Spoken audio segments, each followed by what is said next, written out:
In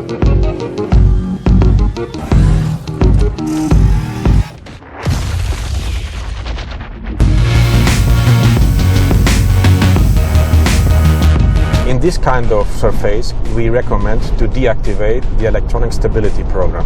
By deactivating it, we take approach of the whole power of the engine, not to lose traction on the sand.